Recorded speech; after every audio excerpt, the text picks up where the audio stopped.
যেই টাকার পেছনে পুরো পৃথিবী ছুটছে, সেই টাকার আসল পরিচয় জানতে চাইলে ভিডিওটি শেষ পর্যন্ত দেখুন।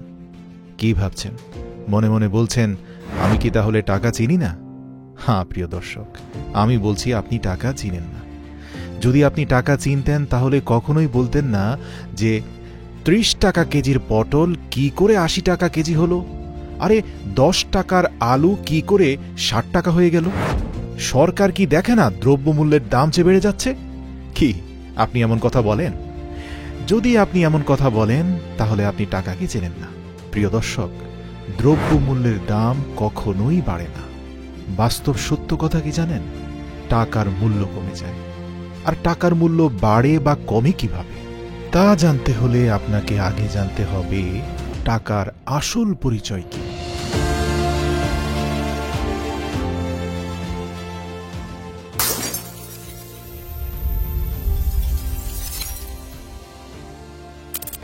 বিয়ে শাদী করার আগে কনেপক্ষ বরপক্ষের আসল পরিচয় জানতে চায়, বরপক্ষ কনেপক্ষের আসল পরিচয়, বাবা মায়ের পরিচয়, ভাইয়ের পরিচয় জানতে চায়। কিন্তু জীবনভর যে টাকার জন্য দৌড়চ্ছেন, সে টাকার আসল পরিচয় কি জানা হয়েছে? যদি না জানা হয়, ধৈর্য ধরে মনোযোগ দিয়ে ভিডিওটি শেষ পর্যন্ত দেখুন। একটা কথা বলি, ভাত খেতে খেতে বা বাদাম খেতে খেতে অথবা অন্যদিকে মনোযোগ রেখে আপনি এই ভিডিও দেখে কিছুই বুঝতে পারবেন না। আপনাকে পুরো মনোযোগ দিয়ে গিলতে হবে শেষ পর্যন্ত কথাগুলো। তাহলে আমি গ্যারান্টি দিতে পারি আজকের পর থেকে আপনার জীবনটাই পাল্টে যাবে। শুরুতে বলি, টাকা পয়সা যাই বলুন না কেন, এইটা এমন একটা জিনিস যা কখনোই কারো আপন হতে পারে না। একটু ভেবে দেখুন, ভিক্ষুক থেকে শুরু করে কোটিপতিদের পর্যন্ত টাকার প্রতি হাহাকার থেকে যায়। এই অর্থই তো সেই জিনিস যা নির্ধারণ করে কোন মানুষ রিক্সা চালাবে, কে চায়ের দোকানের মালিক হবে, আর কে বিমান কোম্পানির মালিক হবে, কে রাজা হবে, কে বাদশা হবে। এই টাকার কারণেই তো আমরা মানুষ জাতি জঙ্গল থেকে বেরিয়ে এসে আকাশ ছোঁয়া ইমারত নির্মাণ করে সেখানে বসবাস করতে পারছি। কতই না ক্ষমতা এই টাকার মধ্যে, তাই না? কিন্তু কথা হলো, কে দিল টাকাকে এই ক্ষমতা? টাকার কাছে এত এত ক্ষমতা আসলো কোথা থেকে? তাহলে আমি আপনাকে বলি, টাকা এমন একটা কাগজের টুকরো যার নিজস্ব কোনো মূল্য নেই। ভাবছেন কি বলছি এসব? মূল্য নেই? আরে না, রাগ করবেন না, মূল্য অবশ্যই আছে। কিন্তু সেই কাগজের টুকরোতে মূল মূল্যটা নির্ধারিত থাকে না। টাকার মূল মূল্য অবধারিত রয়েছে বিভিন্ন জিনিসের মধ্যে। বুঝতে পারেননি তো? বুঝাচ্ছি। দিনরাত পরিশ্রম করে আমরা এই কাগজের টুকরোগুলো জমা করি। তারপর কি করি বলেন তো? তারপর গিয়ে নির্ধারিত জিনিস নিজের করে নিয়ে আসার জন্য এই কাগজের টুকরোকে আরেকজনের হাতে হস্তান্তর করি। আর ঠিক তখনই এই কাগজের টুকরের মূল্যটা ফুটে ওঠে। কিন্তু এই কাগজের টুকরো যদি কেউ বিনিময় হিসাবে নিতে না চায়, এই কাগজের টুকরো দিয়ে আপনি কি কোনো কিছু করতে পারবেন? ভেবে দেখুন, যাকে আপনি আপনার এই কাগজের টুকরোটা দিয়ে নিজের পছন্দনীয় জিনিস কিনে নিয়ে এসেছেন, সেই ব্যক্তি আপনার কাছ থেকে পাওয়া সেই কাগজের টুকরোকে নিয়ে অন্য জায়গায় এই কাগজের টুকরোর বিনিময়ে অন্য কিছু কিনে নেয় নিজের পছন্দ মতো। আর এভাবেই পুরো দুনিয়াতে এই কাগজের টুকরো ঘুরে বেড়াতে থাকে। তাহলে বুঝুন, আসল মূল্য কি এই কাগজের টুকরোতে, নাকি এর বিনিময় প্রথায় নিহিত রয়েছে? যাই হোক, আপনি কি জানেন এই মুহূর্তে পুরো পৃথিবীতে কতগুলো টাকা রয়েছে? দৃশ্যমান টাকার নোট হিসেব করলে সেটা হবে প্রায় $40 ট্রিলিয়ন। আর যেটা চোখের সামনে নেই সেটার পরিমাণ হবে অন্তত $1300 ট্রিলিয়ন, তথা 1.3 কোয়াড্রিলিয়ন ডলার। এখন কথা হচ্ছে, এত এত টাকা আসলো কোথা থেকে? কেনই বা এই জড়বস্তুর এত মূল্য? কেনই বা মানুষ এই জড়বস্তুর জন্য অন্যের দাসত্ব করতে পর্যন্ত দ্বিধাবোধ করে না? চলুন আজ সেই ব্যাপারে জেনে নিই। অর্থের কথা বলতে গেলে এই অর্থকে বিনিময় রূপে প্রকাশ করার জন্য মানুষ কি ব্যবহার করেছিল সেই সৃষ্টির শুরু থেকে আসুন ধীরে ধীরে সব জানার চেষ্টা করব। শুরু করা যাক আজ থেকে 17,000 বছর পূর্বের ইতিহাসের মাধ্যমে। এটা হলো সেই যুগ যখন টাকার কোনো চিহ্ন ছিল না। 15,000 খ্রিস্টপূর্বের কথা। তখন মানুষ ছোট ছোট দলবদ্ধ হয়ে বাস করত। তাদের মোক্ষম উদ্দেশ্য হতো শিকার করে কোনো রকমে সেটা খেয়ে নেওয়া। কিন্তু শিকার তো প্রতিদিন পাওয়া যায় না, কিন্তু খিদা আবার প্রতিদিনই লাগে। তাহলে কিভাবে এই সমস্যার সমাধান করা যায়? এক গোত্রের কাছ থেকে অন্য গোত্র সংগ্রহ করতে পারে খাবার, কিন্তু কেউ কেনই বা নিজেদের সম্পদ থেকে আপনাকে দিতে যাবে? এতে তাদের লাভ কোথায়? লাভ ক্ষতির বিষয়টা নতুন করে আবিষ্কার করার মতো কিছু ছিল না, সেটা হিউম্যান নেচার, জন্ম থেকেই সবার মাঝে থাকে। তো সেই বৈশিষ্ট্যের প্রভাবেই শুরু হলো বিনিময় প্রথা। এক গোত্র শিকার না পেলে চলে যেত অন্য গোত্রের কাছে খাবারের সন্ধানে, বিনিময়ে সেই গোত্রকে দিয়ে দিত নিজেদের তৈরি করা নতুন হাতিয়ারগুলো। এছাড়া তো আর কোনো উপায় নেই। তবে এর আগে মারামারি করেও তারা একজন আরেকজনেরটা কেড়ে নিত, কিন্তু এতে ঝুঁকি ছিল অনেক বেশি। এই যেমন ধরুন, এক গোত্র আরেক গোত্রের কাছ থেকে মারধর করে জিনিস নিয়ে আসার সময় নিজেদের গোত্রের লোকও মারা যেত, তাদের গোত্রের লোকও মারা যেত। এতে দেখা যাচ্ছিল যে পুরো ব্যাপারটাই ঝুঁকিপূর্ণ হয়ে যাচ্ছিল। তার চেয়ে বরং ভদ্রভাবে বিনিময় প্রথাটাই সবচেয়ে ভালো। মানে, আমার যা আছে তা আমি তোমাকে দিই, তোমার যা আছে তুমি আমাকে দাও। তাতে উভয়ের প্রয়োজন মিটে যায়, আর মারামারি করারও প্রয়োজন হয় না। আর তখন থেকে ভদ্রভাবে সবাই বলতে থাকলো, আমার খাবারের প্রয়োজন, তোমার প্রয়োজন হাতিয়ারের, তাহলে চলো আমরা আদান প্রদান করি, আর লাভ দুজনেরই হোক। এভাবেই হলো শুরুটা। আর এই শুরুর সিস্টেমকে বলা হয় বার্টার প্রথা। বলা হয়ে থাকে এই বার্টার সিস্টেমের প্রারম্ভ ঘটে মেসোপটেমিয়ান জাতিদের থেকে। মেসোপটেমিয়া দক্ষিণ পূর্ব এশিয়ার একটি জায়গার নাম, যেখানে বর্তমানে ইরাকের অবস্থান। এই জাতিরাই সর্বপ্রথম বিনিময় প্রথা চালু করেছিল। এই বার্টার সিস্টেমই মূলত পরিবর্তন ঘটিয়েছে মানুষের মাঝে। যেই জাতি একটা সময়ে মারামারি, হিংস্রাত্মক আচরণ ছাড়া কিছু পাওয়ার কথা ভাবতেও পারত না, সেই জাতি ধীরে ধীরে বিনিময় প্রথা শিখেছে। এভাবে করতে করতে হাজার খানেক বছরের মাঝেই মানুষ শিকার করার পাশাপাশি শিখে যায় চাষাবাদের কাজ। এখন তারা চাষাবাদ করে, এক একজনের কাছ থেকে এক এক জিনিসের বিনিময়ে এক একটা জিনিস নিয়ে থাকে। কিন্তু বিপত্তি বাধল কোথায় জানেন? এত এত জিনিস বিনিময় করতে গিয়ে মানুষ হিসেব রাখতে ভুলে যেত যে কখন কার কাছ থেকে কিসের বিনিময়ে কি নিতে হবে। তাই তারা সিদ্ধান্ত নিল নিজেদের বিনিময় প্রথাতে কিছুটা পরিবর্তন আনতে হবে। যেহেতু তারা সবকিছু মনে রাখতে পারে না, তাই তারা সিদ্ধান্ত নিল সবকিছু লিখে রাখবে পাথর বা মাটির উপরে। লিখন বলতে আমাদের মতো অক্ষরের ব্যবহার নিশ্চয়ই নয়। তখন যেমন লিপির প্রচলন ছিল, বা তারা যেভাবে লিখতে পারত সেভাবেই লিখত আর কি। তো এখান থেকে কিন্তু শুরু হলো অ্যাকাউন্টিং সিস্টেম। তবুও সমস্যার সমাধান কিন্তু হলো না, যেহেতু ধীরে ধীরে বিভিন্ন ধরনের ফসলের চাষ হতো, নানান ধরনের জিনিসপত্র ছিল, মানে বাজারটা ভার্সাটাইল হয়ে গিয়েছিল, অনেক বেশি পণ্য আনা নেওয়া ছিল। এই যেমন ধরুন, আমার একটা জিনিস সেটা আপনার কাছে আছে, কিন্তু আপনার যা প্রয়োজন সেটা আবার আমার কাছে নেই, সেটা আরেকজনের কাছে আছে। তাহলে বিনিময়টা হবে কি করে? ঝামেলা হয়ে গেল। এবার এই ঝামেলার সমাধান করতে গিয়ে তারা ভাবলো, তাহলে এমন একটা জিনিসকে নির্ধারণ করা হোক যেটা আমার, আপনার, সবার প্রয়োজন হবে। আর সেই একটা জিনিস হলো অর্থ। এই অর্থ সেই অর্থ নয় যা আমি আপনি ব্যবহার করে থাকি। এই অর্থকে বলা হয় কমোডিটি মানি। মানে আপনার কাছে যা আছে সেটাকেই আপনি অর্থ হিসেবে ব্যবহার করতে পারবেন। হাঁড়ি, পাতিল, গরু, মহিষ, ধান, ভুট্টা, ময়ূরের পেখম, দা, বটি, লবণ, পশুর চামড়া, মাছের দাঁত, নেশার দ্রব্য, এমনকি মানুষও। জি, ঠিক শুনেছেন, তখন মানুষকে ব্যবহার করা হতো কমোডিটি মানি হিসাবে। যার কাজ করার জন্য মানুষের প্রয়োজন হতো, সে অন্যের কাছ থেকে তার কাঙ্ক্ষিত জিনিসের বিনিময়ে নিয়ে যেত মানুষদেরকে দাস করে।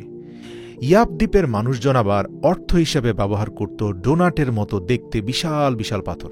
এক একটা পাথরের ওজন 5 টনের মতো হতো। এগুলোর চাহিদাও ছিল খুব বেশি।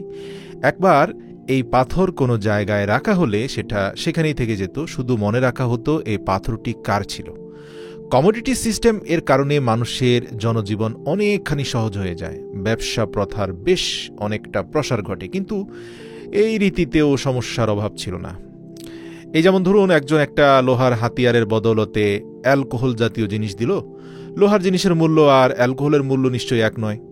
আবার লোহা যতদিন ধরে টেকসই থাকবে, অ্যালকোহল ততদিন ধরে থাকবে না। তাহলে সেক্ষেত্রে দুটোর মূল্য ভিন্ন হয়ে গেল। এই কারণে সবাই একটা দ্বিধাদ্বন্দ্বে পড়ে যেতে লাগলো। তারা ভাবলো, আমাদের এমন একটা জিনিস লাগবে যেটার মূল্য নির্ধারিত হবে, সবার জন্য একই থাকবে। এই ট্রেডিং প্রথার ক্ষেত্রে 600 খ্রিস্টপূর্ব, মানে আজ থেকে 2600 বছর পূর্বে শুরু হলো মেটালিক মানির প্রচলন। সোনা ও রূপার মিশ্রণে তৈরি করা হতো পয়সাগুলো। সেগুলোর গায়ে খোদাই করা থাকতো সিংহ ও মহিষের চিত্র। মানুষজন দিনরাত পরিশ্রম করে বিনিময়ে পেত মাত্র 2 পয়সা, যা দিয়ে তাদের খাবারের যোগান দেওয়াও সম্ভব হতো না। ভালো করে দেখুন, এটা হলো পৃথিবীর প্রথম মুদ্রিত পয়সা। স্ক্রিনে আপনারা এখন যেটা দেখতে পাচ্ছেন এটা হলো পৃথিবীর প্রথম মুদ্রিত পয়সা, লাইডিয়ান স্ট্যাটান। বলা হয়ে থাকে 1000 খ্রিস্টপূর্বে চীনারাই সর্বপ্রথম পিতল ও তামার সংমিশ্রণে পয়সা মুদ্রণ করে। তো লাইডিয়ান পয়সা মুদ্রণের পর তো যেন পয়সা মুদ্রণের বর্ষণ শুরু হয়। রাজা বাদশারা তো কোমরে দড়ি বেঁধে পয়সার উৎপাদন শুরু করে দেয়। সেই থেকে শুরু হয় পয়সা দিয়ে ব্যবসা করার রীতি। দেখতে গেলে মেটালিক মানিও কিন্তু কমোডিটি কারেন্সির মতোই, কম হলে বোঝা যায় না। কিন্তু ব্যবসার পরিধি যখন বড় হতে শুরু করলো তখন আসল সমস্যা দৃষ্টিগোচর হলো।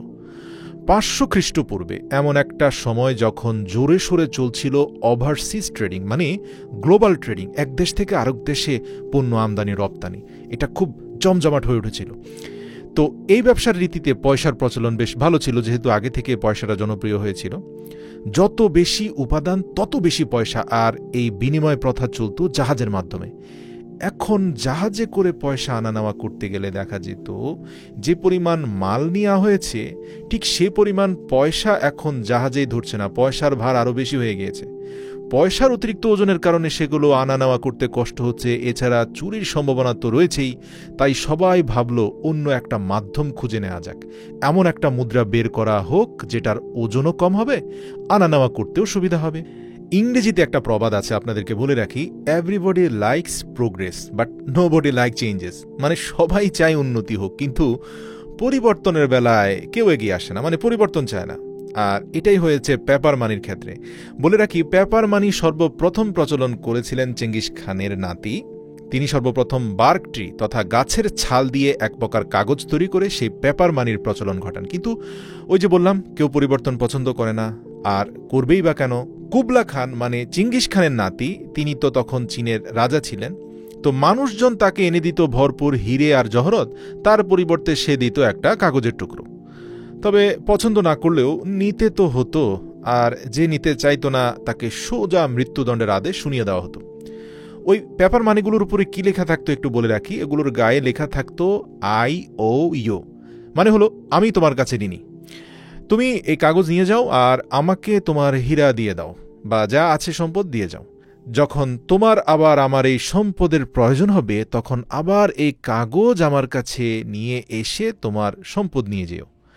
মানুষ ভাবল হীরার বদলে পেপার মানি কেন, পেপার মানিকেই মূল কারেন্সি বানিয়ে ফেলা যাক। ব্যাস, শুরু হয়ে গেল। মানুষ সবসময় যে পেপার মানি দিয়ে তারা পুনরায় আবার তাদের সম্পদ রাজার কাছ থেকে ব্যাক নিয়ে যেত এমনটা হতো না, বরং ওই পেপার মানিটাই একজন আরেকজনকে দেওয়া শুরু করে দিল। কারণ সবাই জানে এই পেপার মানি হাতে থাকা মানেই রাজার কাছে তার সম্পদ নিশ্চিতভাবে নিরাপদভাবে রয়েছে। তো চীন থেকে ধীরে ধীরে এই ধারণা ছড়িয়ে পড়তে থাকে আশপাশের বিভিন্ন দেশে। তখনও কেউ বুঝতে পারেনি যে চেঙ্গিস খানের নাতির তৈরি করা এই কাগজের টাকা একসময় পৃথিবীর ক্ষমতার কেন্দ্রবিন্দুতে চলে যাবে। এটার ক্ষমতা এতটাই বাড়বে যে সেটা আর কমানোর উপায় থাকবে না। আর সেই ক্ষমতা বলেই তৈরি হওয়া শুরু হলো ব্যাংক। IOU নামের এই পেপার মানি সব জায়গায় ছড়াতে ছড়াতে একটা সময় পরে গিয়ে মানুষ ব্যাংক খুলে বসে।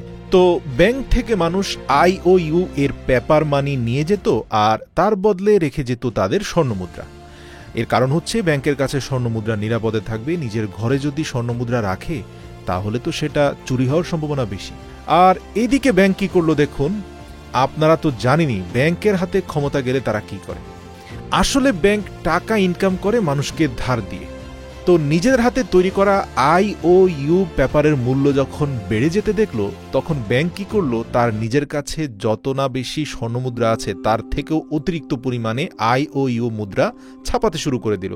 কারণ সব মানুষ তো আর IOUর বদৌলতে তাদের স্বর্ণমুদ্রা নেওয়ার জন্য আসছে না ব্যাংকের কাছে, সবাই তো শুধু ওই কাগজ দিয়ে লেনদেন শুরু করে দিয়েছে।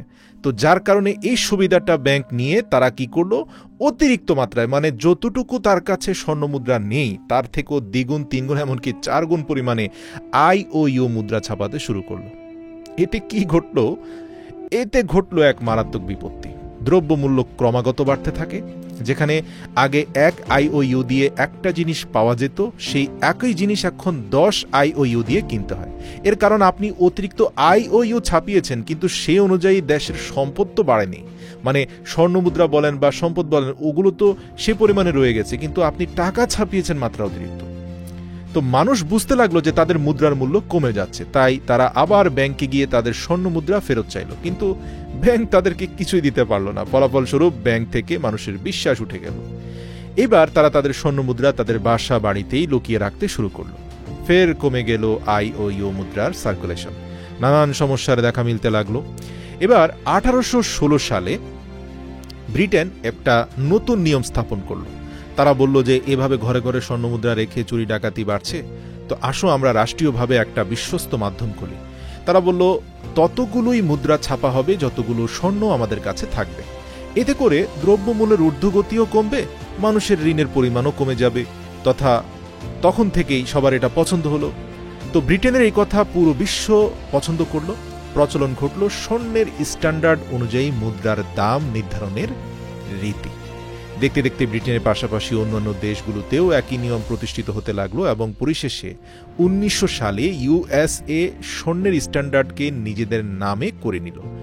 এই কথা তো অস্বীকার করা যাবে না যে যেই দিন থেকে অর্থের প্রচলন ঘটতে শুরু করেছে সেই দিন থেকে এই অর্থ নামক জিনিস নিজের সাথে করে আরও একটা জিনিস নিয়ে এসেছে, আর তা হলো লোভ, অর্থের প্রতি লোভ।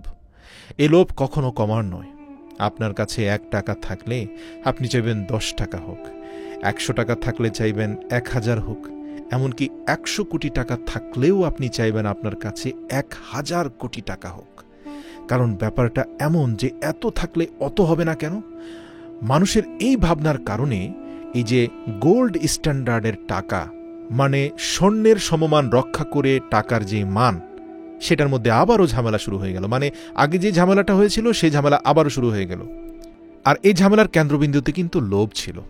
একটি দেশে টাকা মুদ্রণ বেড়ে গেলে হয় ইনফ্লেশন, মানে মাত্রা অতিরিক্ত টাকা কিন্তু সম্পদ কম, বা আলু পটল ফার্মের মুরগি তো কম কিন্তু টাকা হয়ে গেছে বেশি। তো গোল্ডের স্ট্যান্ডার্ড ভেঙে কিছু কিছু দেশ টাকা মুদ্রণ করা শুরু করলো। তারা ব্রিটেনের স্ট্যান্ডার্ড আর মানল না। এর ফলে শুরু হয়ে গেল ইনফ্লেশন, বেড়ে গেল দ্রব্যমূল্যের দাম। তো 1930 সালে ইউএসএ চলছিল গ্রেট ডিপ্রেশন, কারণ সেখানে তখন দ্রব্যমূল্যের মাত্রা ছিল কম, ফলে কোম্পানিগুলো যথেষ্ট পরিমাণে লাভ করতে পারছিল না, যার কারণে স্টাফদের বেতনও আটকে যাচ্ছিল। মানুষ পড়ে যেতে শুরু করে বিপদে। তাদের কাছে না ছিল টাকা আর না ছিল চাকরি। এই সমস্যার সমাধান করতে গিয়ে president Franklin D Roosevelt dollar ও স্বর্ণের সম্পর্ক ভেঙে দিলেন। এখন যা বাকি আছে তা হলো পেপার মানি। এইবার পুরো ক্ষমতা চলে আসলো পুনরায় ব্যাংকের কাছে। মানে আজ থেকে 500 বছর আগে চেঙ্গিস খানের নাতির যে ব্যাংকের হাল হয়েছে, বর্তমান ব্যাংকগুলোর একই হাল। মানে ওগুলোর স্ট্যান্ডার্ডে কোনো গোল্ড নেই। এটাকে ইংরেজিতে ফিয়েট মানি বলে। মানে গোল্ডের সাথে যখন ডলারের সম্পর্ক পুরোই ভেঙে দেওয়া হলো, শুরু হয়ে গেল পেপার মানি। পুরো ক্ষমতা চলে আসলো পুনরায় ব্যাংকের কাছে। আর ব্যাংক তো আবার পেয়েছে ক্ষমতা, ভালো করে জানে কিভাবে ক্ষমতার অপব্যবহার করতে হয়। শুরু করে দিল মাত্রার তুলনায় বেশি পরিমাণে মুদ্রার ছাপন। মানে গোল্ড আছে কি নাই তা জানার দরকার নাই, শুধু টাকা ছাপাও। আর এর পরিণামে কি হয়েছে? ইনফ্লেশন। মানে গোল্ডের সাথে মিল করে টাকার মূল্য অনেক নিচে পড়ে গেল। এবার এই ইনফ্লেশন আটকাতে ইউএসএ নির্মাণ করল সেন্ট্রাল ব্যাংক ফেড, যেটির কাজ হলো দেশে নোট যেন প্রয়োজনের তুলনায় বেশি বা কম না ছাপানো হয় সেটা নিয়ন্ত্রণ করা। এবার এখানে যেহেতু স্বর্ণের স্ট্যান্ডার্ড, এর সাথে ডলারের কোনো সংযোগ নেই, সুতরাং ডলারের মূল্য আর তেমন নেই। It's just a piece of worthless paper now. মানে এটা জাস্ট শুধু একটা মূল্যহীন কাগজের টুকরো। ফলাফল কি হলো? এটা হয়ে গিয়েছে এমন একটা মানি যেটাকে ইংরেজিতে বলে ফিয়েট মানি। ভাবছেন কেবল ডলারই ফিয়েট মানি? না, পুরো দুনিয়াতে আমেরিকার কারেন্সি বলেন, ইন্ডিয়ার কারেন্সি বলেন, কিংবা বাংলাদেশের কারেন্সি বলেন, সবগুলোই ফিয়েট মানি। আর ফিয়েট মানি যারা বুঝছেন না, সংক্ষেপে বলি, ফিয়েট মানি হলো সরকার প্রদত্ত একটি মুদ্রা যার সাথে স্বর্ণের মতো কোনো পণ্য দ্বারা সমর্থন নেই, বা স্বর্ণের সাথে এটার কোনো সম্পর্ক নেই। এর নেই কোনো মূল্য, নেই কোনো স্ট্যান্ডার্ড। তাহলে আমরা যে মুদ্রার বিনিময়ে জিনিস ক্রয় করি, আমাদের ওয়ালেট, ব্যাংকে অর্থ রাখি, এগুলোর কি কোনো মূল্য নেই? না, নেই। এগুলো শুধু আমাদের ভরসা ও বিশ্বাস। আমাদের ভরসা যে এইসব কাগজের বিনিময়ে আমরা কোনো কিছু ক্রয় করতে পারবো। পেপার মানির প্রচলনের কারণে দুনিয়াটা অনেক সহজ হয়ে গিয়েছিল, কিন্তু সেটার ব্যবহার সঠিকভাবে করা হয়নি। যাই হোক, এই পেপার মানির সাথে এমন দ্রুতগামী পৃথিবীর জন্য প্রয়োজন ছিল আরেকটি জিনিসের, আর সেটা হলো স্পিড। দুনিয়া যত দ্রুত চলছে তত দ্রুত মানি ট্রানজ্যাকশন করাটা জরুরি হয়ে পড়ছিল। কিন্তু পেপার মানির মাধ্যমে তা করা সম্ভব হয়ে উঠছিল না। আমাদের দরকার হয়ে পড়ে ন্যানো সেকেন্ডের মধ্যে মানি ট্রানজ্যাকশনের প্রয়োজনীয়তা। অতঃপর 1980 সালে প্রচলন ঘটল ই মানি নামের ডিজিটাল মানির, আর আন্তর্জাতিকভাবে আমেরিকা প্রচলন করল সুইফট মানি। এই মাধ্যমে এক জায়গায় বসে কয়েক সেকেন্ডের মধ্যে অন্য জায়গায় টাকা পাঠিয়ে দেওয়া যায়। এক রাষ্ট্র থেকে সুইফটের মাধ্যমে অন্য রাষ্ট্রে টাকা মুহূর্তের মধ্যে, সেকেন্ডের মধ্যে পাঠিয়ে দেওয়া যায় লাখ লাখ কোটি কোটি ডলার। কোনো ব্যাপার না, না চুরি হওয়ার ভয়, না ডাকাতি হওয়ার ভয়। সত্যি বলতে এই ডিজিটাল যুগে এসে ডিজিটাল মানি ছাড়া এক সেকেন্ড চিন্তা করাও মুশকিল হয়ে পড়েছে। বাসায় বসে কিছু কেনার দরকার হচ্ছে, ইমানির মাধ্যমে করে ফেলা যাচ্ছে মাত্র কয়েক সেকেন্ডেই। এবার আসুন, যেহেতু প্রতি ক্ষেত্রে মুদ্রার বেলায় ঝামেলা হয়েছে, ডিজিটাল মানির ক্ষেত্রে যে ঝামেলা হবে না তা কি করে হয়? ডিজিটাল মানিরও নিজস্ব সমস্যা আছে। ডিজিটাল মানির সবচেয়ে বড় সমস্যা কি দেখা দিয়েছে জানেন? সেটা হচ্ছে হ্যাকিং। হয়তো হ্যাক করার কাজটা চুরি করার মতো সহজ নয়, কিন্তু একেবারে অসম্ভব নয়। এখন এই সমস্যার সমাধান তো করতে হবে। সমাধান হলো? হয়েছে। 2009 সালে প্রচলন ঘটেছে এমন এক মুদ্রার যেটির সাথে সম্পর্ক আছে না কোনো ডলারের, না কোনো স্ট্যান্ডার্ডের, না কোনো সরকারের, আর না আছে এতে কোনো চুরি, ডাকাতি বা হ্যাকিংয়ের ভয়। যে কারেন্সির কথা বলছি সেটা হলো ক্রিপ্টোকারেন্সি। আর ক্রিপ্টোকারেন্সির জগতের নেতার নাম হচ্ছে বিটকয়েন। নাম নিশ্চয়ই শুনেছেন। অনলাইনে কাজ চলে এই মুদ্রার। নাই এতে কোনো পেপার মানি, না আছে ফিয়েট মানির ব্যাপার স্যাপার, যা হয় সব অনলাইনে। ব্যাস কয়েকটা ডিজিট প্রেস করার কাজ, মুহূর্তের মধ্যে লেনদেন হয়ে যায়। প্রশ্ন হলো, কে এই ক্রিপ্টোকারেন্সির প্রচলন ঘটালো? তার নাম ছাড়া আর কিছুই জানে না পৃথিবীবাসী। আপনি জেনে অবাক হবেন যে এই বিটকয়েন সর্বপ্রথম পৃথিবীতে নিয়ে এসেছে তিনি একজন জাপানিজ মানুষ। তার নাম হলো সাতোশি নাকামোতো। কিন্তু এই ব্যক্তি যে কে তাই পৃথিবীর কেউ জানে না। তার কোনো আইডি কার্ড নেই, তার আইডেন্টিটি নেই। জাপানের কোথায় তিনি বসবাস করেন তা জাপান সরকারও জানে না। এখন আপনাদেরকে বলি, এই বিটকয়েন কিন্তু আমাদের দেশসহ অনেক দেশে অবৈধ। এর কারণও আছে, কারণ এই কারেন্সি তো বিশাল ঝামেলা আছে। যেহেতু এই কারেন্সির সাথে সরকারের কোনো সম্পর্ক নেই, তাই এই কারেন্সির জন্য কোনো নিয়ম নীতিও নেই। যখন যেটা করতে চায় অপরাধীরা এই কারেন্সি দিয়ে অনায়াসে করতে পারে, কোনো জবাবদিহিতা নাই। এখন এতে যে অবৈধ কাজের মাত্রাটা বেড়ে গিয়েছে এটাও কিন্তু আপনি অস্বীকার করতে পারবেন না। যত বেশি অবৈধ কাজ তত বেশি ক্রাইম, আর যত বেশি ক্রাইম ততই কিন্তু একটা দেশের ক্ষতি, দেশে অস্থিতিশীলতা তৈরি হওয়ার ঝুঁকি। তবে আর যাই হোক না হোক, সকলেই এটা একমত যে বিটকয়েনের হ্যাকিং একেবারে অসম্ভব। সেক্ষেত্রে অনেক দেশ ভাবছে যে তাদের দেশে এটাকে রাষ্ট্রীয়ভাবে কিভাবে বৈধ করা যায়, সরকারের পৃষ্ঠপোষকতায় এটাকে নজরদারির আওতায় আনা যায় কিনা। আপনাদের এই কয়েনের ব্যাপারে একটা বিষয় বলে রাখি যে 2009 সালে আসা একটি বিটকয়েনের মূল্য ছিল $0। 2011 সালে, মানে 9, 10, 11, 2 বছর পরে সেটার মূল্য হয় $1 সমমূল্যের। একটি বিটকয়েন $1 সমমূল্যের। এই 11 থেকে শিফট করে 10 বছর পরে 2021 সালে গিয়ে সেটা বেড়ে দাঁড়ায় $60,000। মানে 2024 সালে হালকা বেড়ে এক বিটিসি সমান এখন $63,641। বাংলাদেশি মুদ্রায় যদি আপনি হিসেব করেন তাহলে প্রায় 75 লক্ষ টাকা। এখন এটা কি একটা স্ক্যাম নাকি সত্যি বড়লোক হওয়ার একটা উপায়, সেটা তো সময় বলবে আমাদেরকে। তবে আমাদের মতো দেশের জন্য এই মুদ্রা ঝুঁকিপূর্ণ, আর তাই এটা আমাদের দেশে অবৈধ। একবার ভাবুন, আমরা কত দ্রুত বদলে যাই, পৃথিবী কত দ্রুত বদলায়।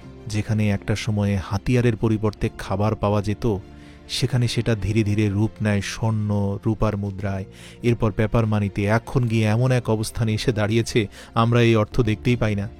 সত্যি বলতে টাকা বা অর্থ যাই বলুন না কেন, তা আমাদেরকে কেবল সমস্যাই এনে দিয়েছে। সমাধান করতে গিয়ে নতুন সমস্যায় পড়তে হয়েছে সবসময়। এখনও এই সামান্য পেপার মানি বা স্ক্রিনে দেখা যাওয়া কয়েকটা সংখ্যার জন্য সূর্যোদয় থেকে সূর্যাস্ত পর্যন্ত আমাদেরকে গাধার মতো খাটুনি খাটতে হয়। কিন্তু দিন শেষে কী পাই আমরা? এগুলোতে কি আসলে আমাদের লাভ হয়? মোটেই না। এইসব অর্থ, এইসব কারেন্সি একটা ইলুশন, একটা মরীচিকা মাত্র। আসল অর্থ এইসব কারেন্সিতে নয়। আসল অর্থ সত্যিকার অর্থে পৃথিবীর সৃষ্টির শুরু থেকে শেষ পর্যন্ত একটা অর্থের মধ্যে নিহিত রয়েছে। সেটা পবিত্র কোরআনেও বলা হয়েছে, এবং অসংখ্য ধর্মগ্রন্থ এই কারেন্সিটার ব্যাপারে নিশ্চয়তা দিয়েছে, আর সেটা হচ্ছে স্বর্ণমুদ্রা। পৃথিবীর সৃষ্টিলগ্ন থেকে পৃথিবীর আজ পর্যন্ত এটার মূল্যমান কখনোই আপ ডাউন করেনি। এটার মূল্য সমান রয়েছে। আর এমন কোনো সম্ভাবনা নেই যে পৃথিবীতে স্বর্ণ মাত্রা অতিরিক্ত ছড়িয়ে ছিটিয়ে যাবে। অনেকে বলে থাকেন সৃষ্টিকর্তার তরফ থেকে একটা স্টেবল মুদ্রা হচ্ছে স্বর্ণ মুদ্রা বা স্বর্ণ। আপনার কাছে যদি সোনা থাকে বা স্বর্ণ থাকে, তাহলে বলা যায় যে আপনার কাছে একটা স্টেবল মানি আছে, যেটার ভ্যালু যুগের পর যুগ ধরে টিকে থাকবে। যাই হোক, আমার এই কথা শুনে আপনারা আবার স্বর্ণ কেনা শুরু করে দিলে কিন্তু যে সমাধান হয়ে যাবে তাও কিন্তু নয়। আপনি কিন্তু বাজারে গিয়ে স্বর্ণের বিনিময়ে পটল আর আলু কিনতে পারবেন না। সুতরাং আপনাকে অবশ্যই কারেন্সি রাখতেই হবে। অন্যদিকে মাথায় রাখতে হবে মুদ্রাস্ফীতি, ইনফ্লেশন, ডিফ্লেশন এসব কিন্তু আপনার কারেন্সির সাথে চলবেই। এগুলো চক্রাকারে ঘুরবেই, বন্ধ কখনো হবে না। তাই এসব কিছু আসলে আপনাকে বুঝতে হবে। আপনার অর্থ কি পরিমাণ আছে, কোন অর্থটা কোন ফর্মে রাখা উচিত, সেটা আপনাকে সিদ্ধান্ত নিতে হবে। এখানে পাশাপাশি ভাবতে হবে সেই অর্থটা কতটা নিরাপদ আছে।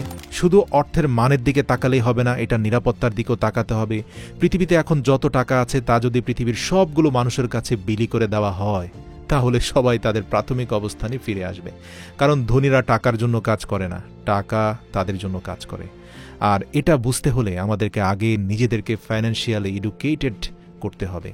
এইসব দ্রব্যমূল্য কেন বাড়ছে, সরকার কি করছে, এসব নিয়ে প্রতিবাদ না করে আগে আপনি এই অর্থ, এটার আসল পরিচয় কি, কেন এটার মূল্য কমে যায়, দ্রব্যমূল্যের দাম বাড়ে নাকি অর্থের দাম কমে, এই সকল অর্থ ব্যবস্থাপনা আপনাকে শিখতে হবে। কারণ যেই সমস্যাগুলোর দেখা আমরা পাই সেগুলো কখনোই থামার নয়। শিখুন। The more you learn, the more you earn. মানে হচ্ছে এই টাকার ব্যাপারে আপনি যত বেশি শিখবেন, আপনি তত বেশি এটা উপার্জন করতে পারবেন। সুতরাং শেখার বিকল্প নেই।